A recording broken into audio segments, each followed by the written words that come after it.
Hello friends, स्वागत है आप सभी का एग्जाम प्लेटफॉर्म में। तो आज हम लोग सीटेट जुलाई 2023 जिसमें आज हम लोग प्रीवियस ईयर का क्वेश्चन देखेंगे।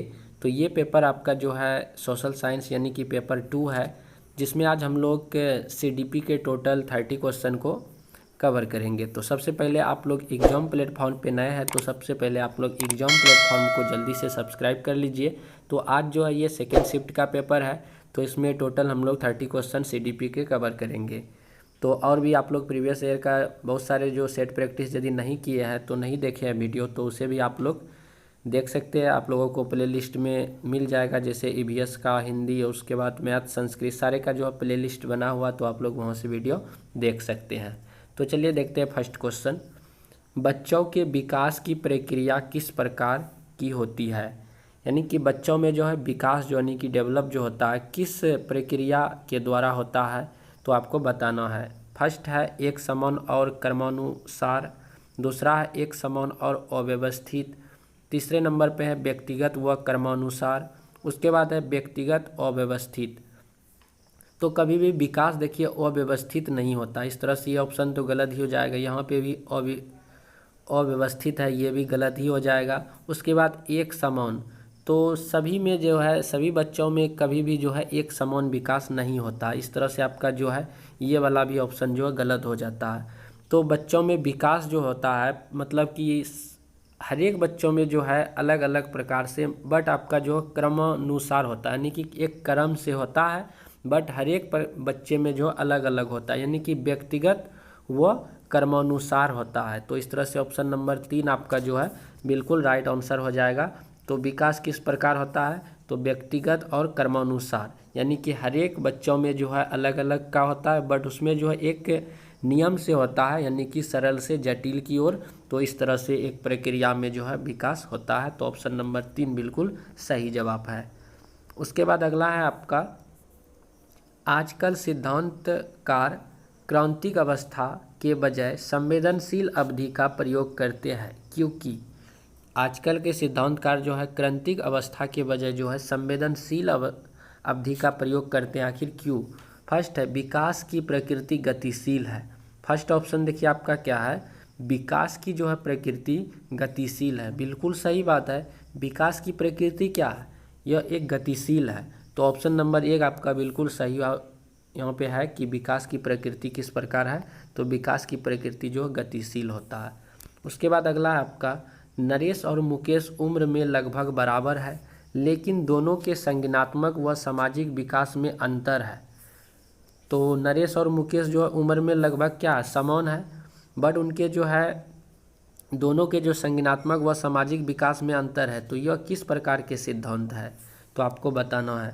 फर्स्ट है विकास के शीर्षगामी सिद्धांत, विकास के समीप दूरस्थ यानी कि दूराभिमुख सिद्धांत, व्यक्तिगत विभिन्नताओं का सिद्धांत, एकरूपता का सिद्धांत।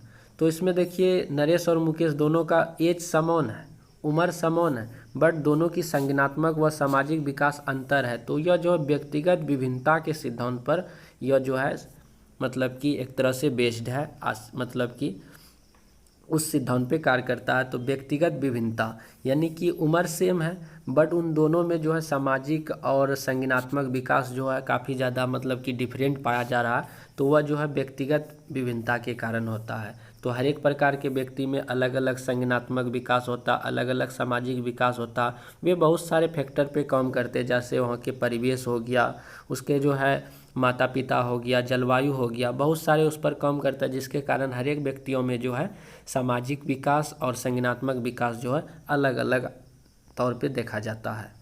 उसके बाद देखिए अगला क्वेश्चन आपका क्या है, कथन और तर्क से रिलेटेड क्वेश्चन है आपका, बच्चों के विकासात्मक प्रतिमान की उपलब्धि में देरी के लिए सीधे आनुवंशिकता को जिम्मेदार ठहराया जा सकता है। देखिए बच्चों में विकासात्मक प्रतिमान में यदि देरी होता है, क्या सीधे तौर पे सिर्फ आप आनुवंशिकता को जिम्मेदार ठहरा सकते हैं? ये नहीं, ये गलत बात है। डायरेक्ट आप लोग मतलब कि इसके लिए आनुवंशिकता ही सिर्फ जिम्मेदार नहीं है, बहुत सारे फैक्टर है, उसका जो है वहाँ का परिवेश भी हो सकता है, जलवायु भी हो सकता है, अच्छा तरह से सामाजिक माहौल उसको परिवेश नहीं मिल पाया, तो उसके कारण भी मतलब कि विकास में देरी हो सकता है। लेकिन यहाँ पे सीधे तौर पे जो आनुवंशिकता पर जिम्मेदार वहाँ पे ठहराया जा रहा, तो इस तरह से कथन आपका गलत हो रहा। उसके बाद तर्क में देखिए क्या कह रहा, पर्यावरणीय कारक विकास में कोई भूमिका नहीं निभाते हैं। बिल्कुल गलत बात है। क्या पर्यावरणीय कारक जो है वहाँ के पर्यावरण दृष्टिकोण जो है, मिट्टी, जल, हवा, ये सारे चीज़ जो है मतलब विकास में जो है प्रभाव डालता है, लेकिन यहाँ पे कहता है कि नहीं, उनका कोई भूमिका नहीं। इस तरह से आपका कथन भी गलत है और आपका तर्क भी गलत है। इस तरह से दोनों गलत है। तो इस तरह से ऑप्शन नंबर आपका क्या हो जाएगा? ऑप्शन नंबर 4, यानी कि कथन भी गलत और तर्क भी गलत। तो 4 नंबर बिल्कुल सही जवाब है।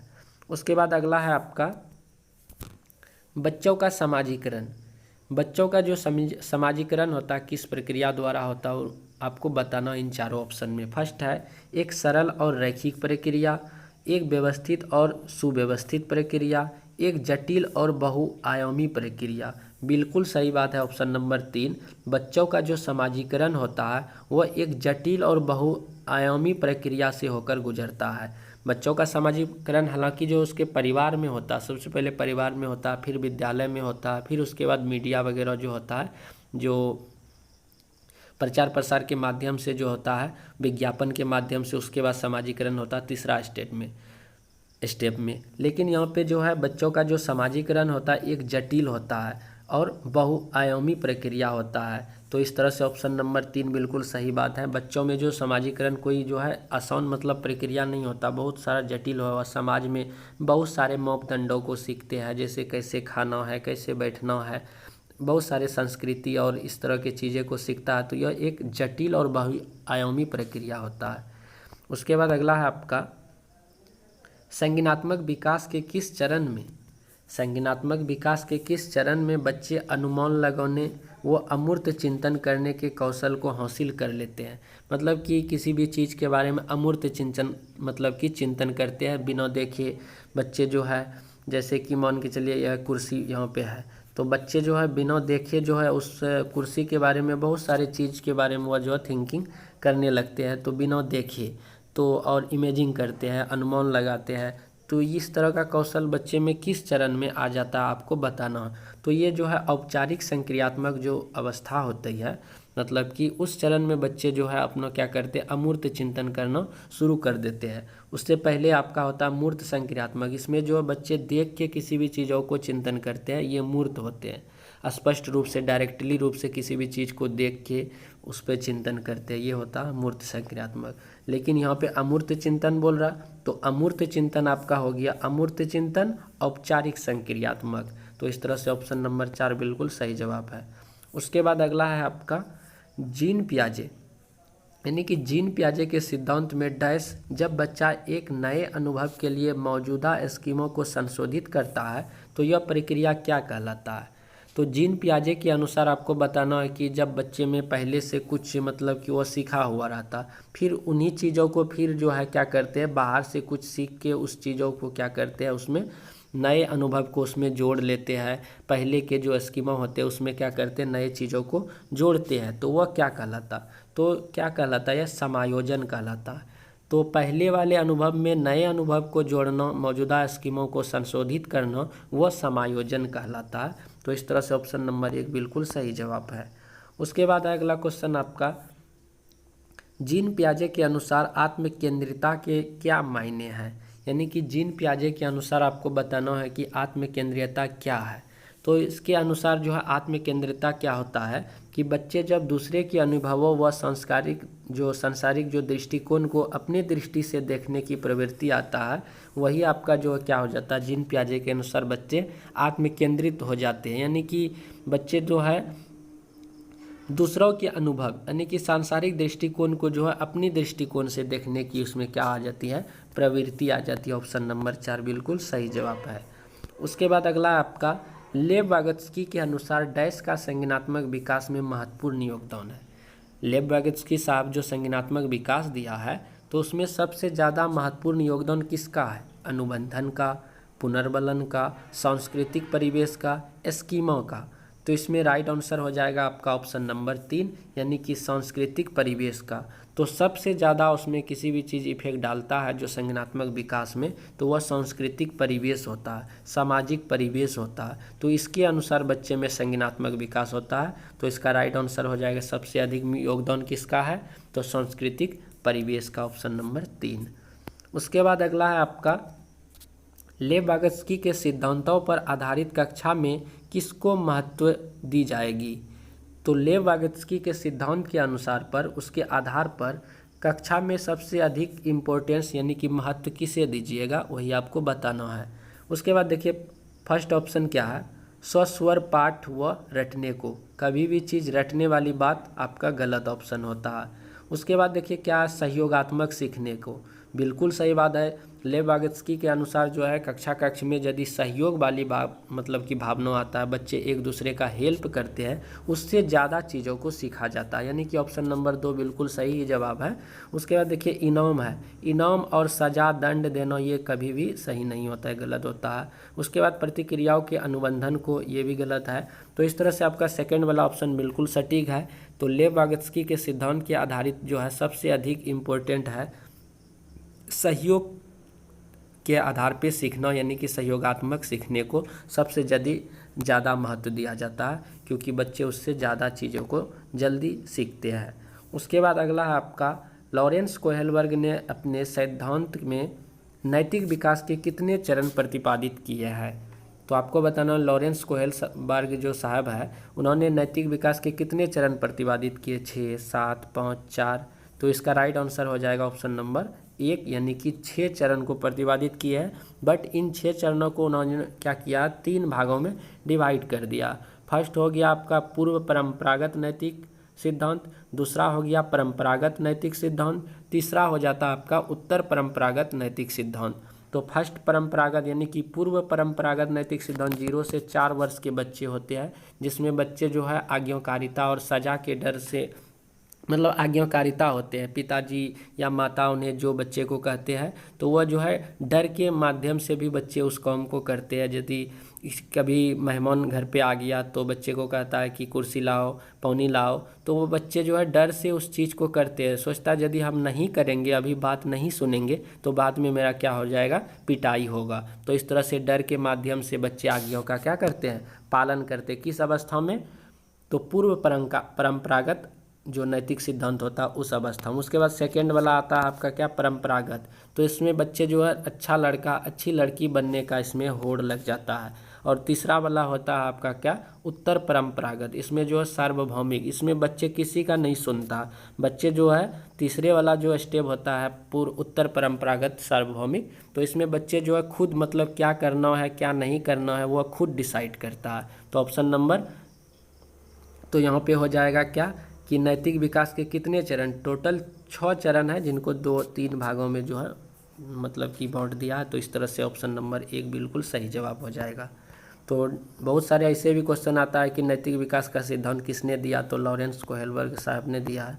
उसके बाद अगला क्वेश्चन है आपका, फिर उन्हीं से रिलेटेड क्वेश्चन है, कोहेलबर्ग के नैतिक विकास के किस चरण में व्यक्तियों का मानना है कि सामाजिक जो व्यवस्था को बनाए रखने के निश्चित नियमों का पालन किया जाना चाहिए।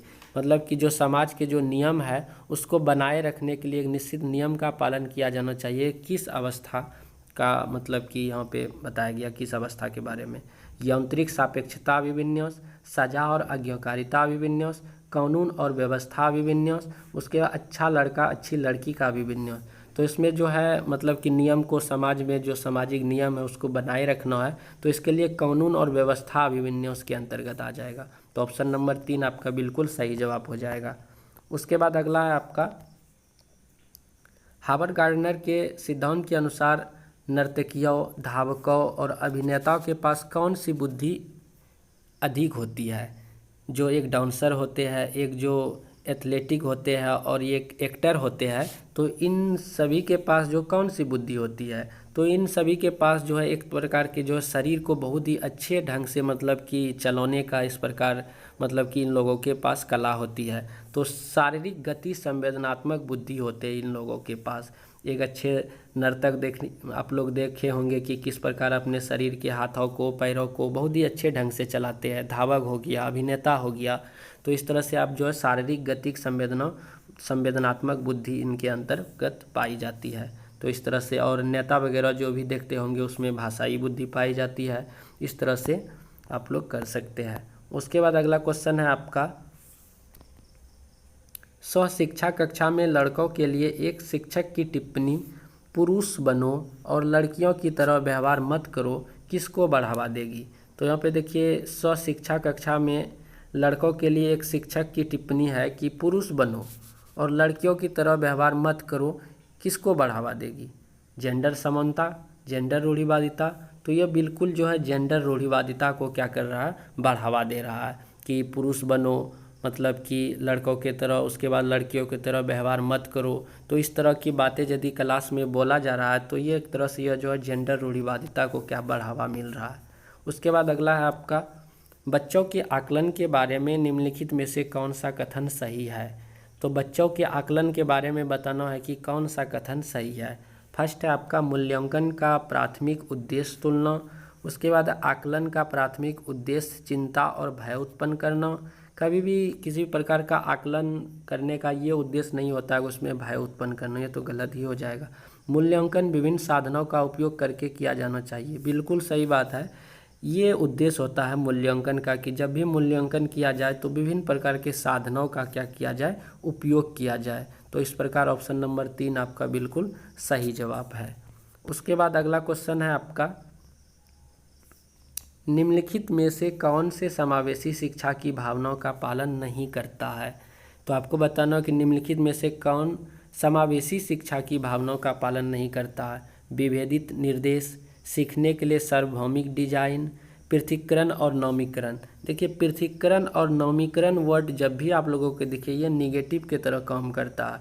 तो कौन सा भावनाओं का पालन नहीं करता है, तो यह एक निगेटिव टैग वर्ड है। तो पृथकीकरण यानी कि जो होता है डिवाइड करना, मतलब कि एक तरह से क्लासिफिकेशन करना, नौमीकरण करना, तो ये जो है कभी भी समावेशन का जो मतलब कि हिस्सा नहीं होता है। तो इस तरह से एक तरह से यह समावेशन को क्या करता है, मतलब कि एक तरह से तोड़ने का काम करता है। तो ऑप्शन नंबर 3 यहाँ पे बिल्कुल सही जवाब है।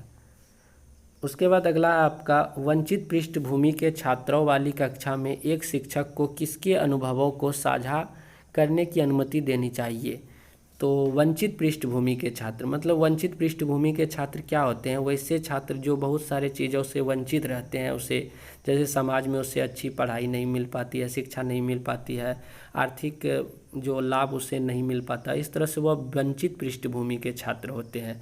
तो उनके लिए जो है कक्षा में एक शिक्षक को किसके अनुभवों को साझा करने की अनुमति देनी चाहिए। फर्स्ट है सभी को अपने अनुभव कक्षा में लाने को हतोत्साहित। तो इस तरह से कभी भी हतोत्साहित नहीं करना चाहिए, इस तरह से ये गलत हो जाएगा। केवल प्रभावशाली, देखिए केवल लगा हुआ, इस तरह से ये ऑप्शन भी गलत ही होगा। केवल वंचित समूह, ये भी ऑप्शन गलत ही हो जाएगा। इसके बाद देखिए लास्ट चौथा में क्या है, अपने स्वयं के अनुभव साझा करके सभी बच्चों को अपने अनुभव साझा करने के लिए प्रोत्साहित करना चाहिए। इस तरह से शिक्षक के गुण होना चाहिए, पहले खुद कक्षा में बताना चाहिए उन्हें, फिर बच्चों को भी अवसर देना चाहिए, उससे मौका देना चाहिए कि आप भी अपने अपने बातों को रखिए। तो इस तरह से ऑप्शन नंबर 4 बिल्कुल आपका सही जवाब हो जाएगा। उसके बाद अगला क्वेश्चन है आपका शारीरिक गतिक विकलांगता से जूझते छात्रों को आयोजित करने के लिए स्कूलों को पहुंच और बाधा मुक्त वातावरण की सुविधा प्रदान करनी चाहिए जिसमें निम्नलिखित प्रावधान शामिल हो। तो शारीरिक गतिक विकलांगता यानी कि शरीर से विकलांगता है, तो इस तरह से जो विकलांगता से जूझ रहे हैं उसे समायोजित करना है, एक मतलब कि उसे जो है साथ सभी बच्चों को लाना है। तो इसके लिए जो है उसे क्या करना चाहिए वही आपको बताना है। तो इसके लिए जो है आपको पहिया कुर्सी या व्हील चेयर का प्रयोग करना पड़ेगा, वॉकर का प्रयोग करना पड़ेगा, हैंड रेल के साथ रैप का प्रयोग करना पड़ेगा। इस तरह से आपका जो है 1 और 2 उसके बाद 3, ये ऑप्शन आपका जो है फर्स्ट वाला बिल्कुल सही जवाब है। तो इस तरह से 1, 2, 3 यानी कि पहला वाला ऑप्शन आपका बिल्कुल सही जवाब है। इस तरह से शारीरिक गति विकलांगता से जो भी बच्चे जूझ रहे हैं तो उसके लिए आप लोग ये इस प्रकार का प्रावधान कर सकते हैं। उसके बाद अगला क्वेश्चन है आपका निम्नलिखित में से कौन सी अधिगम अक्षमता से जूझने वाले छात्रों की विशिष्ट पहचान विशेषताएं हैं। तो आपको बताना है कि निम्नलिखित में से कौन से अधिगम अक्षमता से जूझने वालों छात्रों की विशिष्ट पहचान विशेषता है। तो इस तरह के जो बच्चे होते हैं जिसमें अधिगम अक्षमता पाए जाते हैं तो इस तरह के बच्चे क्या करते हैं, पढ़ने में शब्दों या पंक्तियों को छोड़ देते हैं और वर्तनी में गलती करते हैं। इस तरह से उनके अंदर जो है इस तरह से अधिगम में अक्षमता पाई जाती है, जिसके कारण बच्चे क्या करते हैं, पढ़ने के द्रव्यों व पंक्तियों को छोड़ देंगे या शब्दों को छोड़ देंगे या फिर वर्तनी में गलती करते हैं। यह तरह से इस तरह की जो है विशिष्ट पहचान, एक तरह से उनके अंदर विशेषता पाई जाती है। Option number 1। उसके बाद अगला क्वेश्चन है आपका, प्रतिभाशाली बच्चों के बारे में निम्नलिखित में से कौन सा कथन सही है। तो प्रतिभाशाली यानी कि गॉड गिफ्टेड बच्चे के बारे में कौन सा कथन सही आपको बताना है। फर्स्ट है, प्रतिभाशाली बच्चों को किसी भी खास शैक्षणिक संशोधन की आवश्यकता नहीं होती। ये गलत बात है, उसे भी होती है। उसके बाद है, प्रतिभाशाली बच्चों के बार बार करने के लिए बहुत ही सरल नियमित कार्य दिए जाने चाहिए। ये गलत बात है।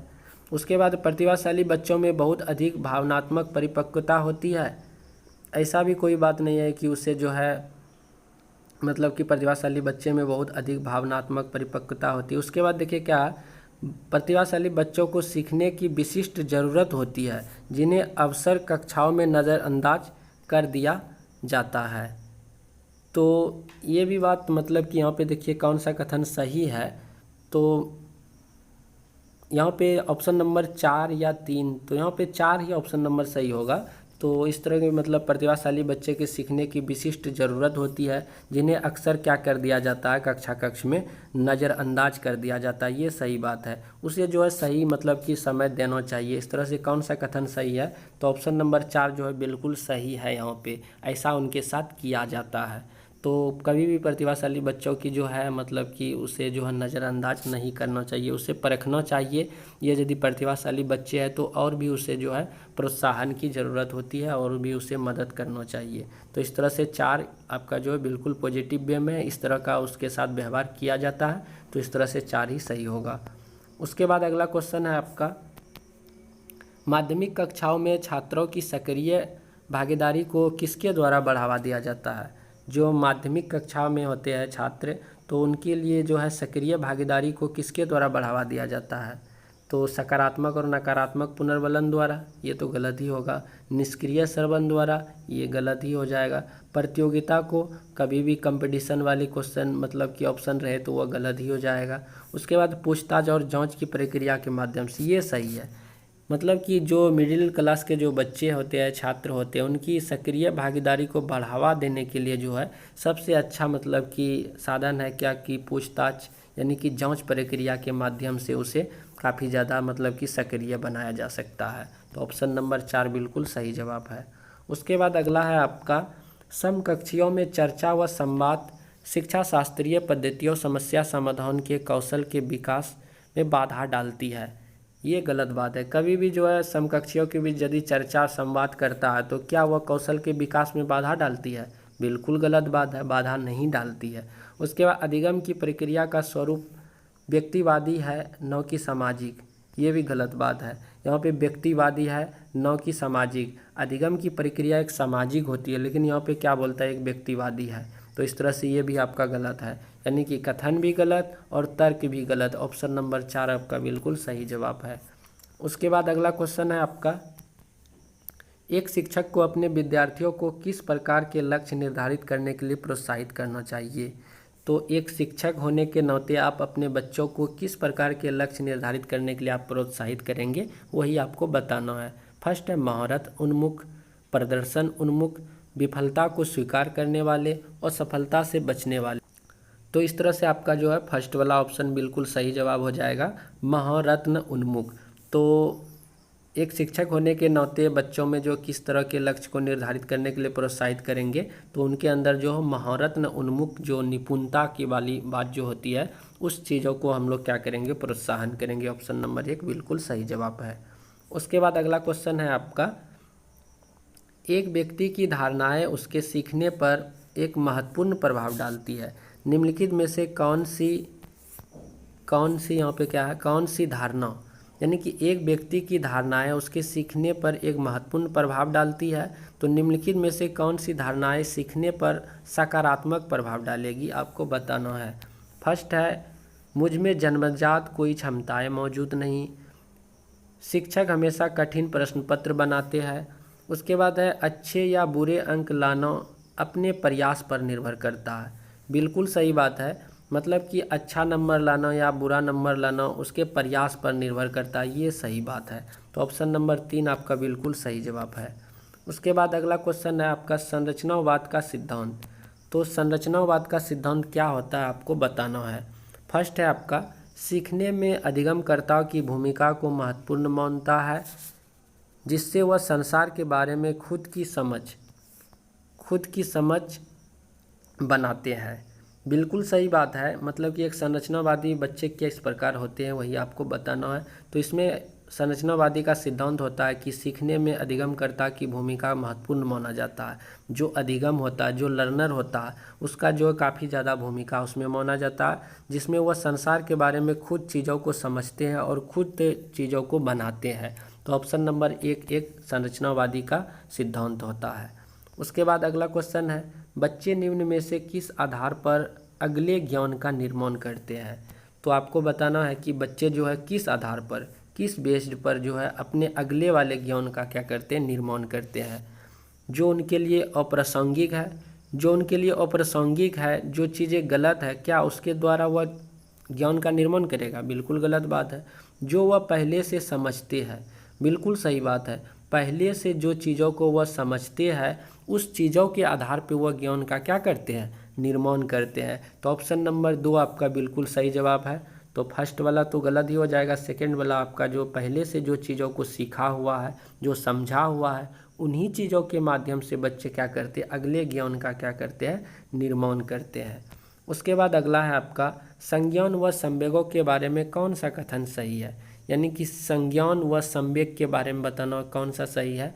तो संवेग और संज्ञान एक दूसरे से क्या हुआ, जुड़े हुए हैं, एक दूसरे से प्रभावित होते हैं, वही इसका सही जवाब हो जाएगा। जैसे यहाँ पे देखिए फर्स्ट वाला क्या है, संज्ञान व संवेग प्रक्रिया एक दूसरे से स्वतंत्र है, एक दूसरे से क्या अलग है। बिल्कुल गलत बात है, अलग नहीं है, स्वतंत्र नहीं है।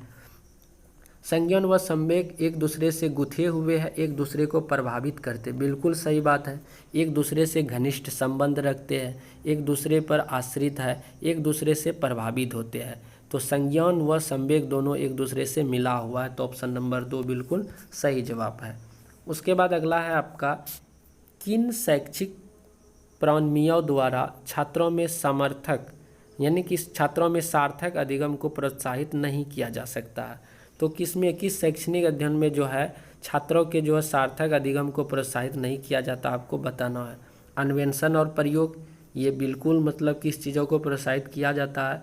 उसके बाद देखिए अधिसंज्ञान कौशलों का विकास, ये भी सही बात है। चर्चा और बहस, ये भी सही बात है। निष्क्रिय सुनने के कौशल, ये बिल्कुल गलत है। निष्क्रिय सुनने के कौशल ये कभी भी अधिगम को सार्थक बनाने के लिए उससे प्रोत्साहित नहीं किया जा सकता है। तो ऑप्शन नंबर 4 बिल्कुल क्लियर है आपका। उसके बाद अगला क्वेश्चन है आपका विद्यार्थियों द्वारा निर्मित भ्रांतियों को निपटने के लिए रचनात्मक दृष्टिकोण क्या सुझाव देता है। यानी कि जब बच्चे जो है गलत चीज़ों को धारणा बना लेते हैं, भ्रांति बना लेते हैं, तो उस चीज़ों से निपटने के लिए रचनावादी दृष्टिकोण क्या सुझाव देता है। उन्हें अनदेखा कर देना चाहिए, ये गलत बात। उन्हें अनदेखा नहीं करना चाहिए। उन्हें निष्क्रिय रखने के लिए बहुत सारी विषय वस्तु देनी चाहिए, ये भी गलत बात है। विद्यार्थियों को सजा देनी चाहिए, ये भी गलत बात है। भ्रांतियों के प्रत्युत्तर हेतु चर्चा और मौके मुहैया करवाने चाहिए, बिल्कुल सही बात है। तो यदि उसके अंदर गलत भ्रांतियाँ बैठ गई है तो उसके लिए रचनावादी दृष्टिकोण का मतलब कि एक उसके सुझाव होता है कि उसे जो है भ्रांतियों को प्रत्युत्तर मतलब कि उस भ्रांतियों के बारे में मतलब कि बहुत सारे चर्चा करने का उसे मौका दिया जाए, जिससे उस अंदर जो भ्रांति बैठा हुआ है उस चीज़ को वह निकाल सके। तो इसके लिए उसे समय दिया जाना चाहिए उस पर चर्चा करने के लिए। उसके बाद अगला क्वेश्चन है आपका स्कूलों को माता पिता को किसी भी तरह से उनके बच्चों की शिक्षा में शामिल नहीं करना चाहिए। स्कूलों को माता पिता को किसी भी तरह से उनके बच्चों की शिक्षा में शामिल नहीं करना चाहिए, ये तो पूरा गलत ही बोल रहा है। उसके बाद अगला क्या, समुदाय के साथ संपर्क स्थापित करने से विद्यार्थियों के अर्थपूर्ण अधिगम में बाधा उत्पन्न होती है। कभी भी ऐसा होता है क्या, समुदाय में यदि बच्चे रहते हैं मिलजुल के, उससे जो उसका अधिगम में बाधा उत्पन्न होगा? ये भी गलत बोल रहा है, यानी कि कथन भी गलत है और तर्क भी गलत है। ऑप्शन नंबर 4 आपका बिल्कुल क्लियर है। तो इस तरह से हम लोग 30 क्वेश्चन को यहाँ से कवर किए। CDP ये सेकेंड पेपर था। तो आप लोगों को वीडियो कैसा लगा प्लीज़ कमेंट पे ज़रूर बताएं, और पिछले बार और भी जो प्रीवियस ईयर का क्वेश्चन नहीं देखे तो उसे भी आप लोग ज़रूर देखिए। तो मिलते हैं हम लोग अगले वीडियो पे। जय हिंद, जय भारत।